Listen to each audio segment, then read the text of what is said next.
Chairman Pakistan Tehreek-e-Insaf (PTI) Imran Khan जिन्ना house हमला case समेत जलाओ घेराव के 3 मुकदमात में जमानती मचलके जमा कराने इंसदाद दहशतगर्दी अदालत ATC लाहौर में पेश हो गए। इमरान खान इंसदाद दहशतगर्दी अदालत के जज एजाज अहमद के रूबरू पेश हुए और जमानती मचलके जमा कराए। अदालत ने आज इमरान खान को जामिन के साथ खुद भी पेश होने का हुक्म दिया था।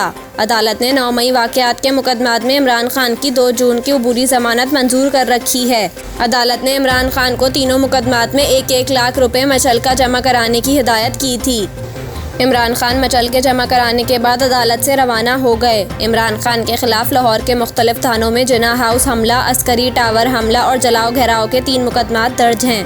इमरान खान की गाड़ी को इंसदाद दहशतगर्दी अदालत में लाने की इजाज़त दी गई। इमरान खान की दरख्वास्त पर एडमिन जज उभर गुल ने इजाज़त दी। इमरान खान का आज लाहौर हाई कोर्ट में भी पेश होने का इम्कान है। इन्हें लाहौर हाई कोर्ट में ज़िले शाह केस में जमानती मचलके जमा कराने हैं।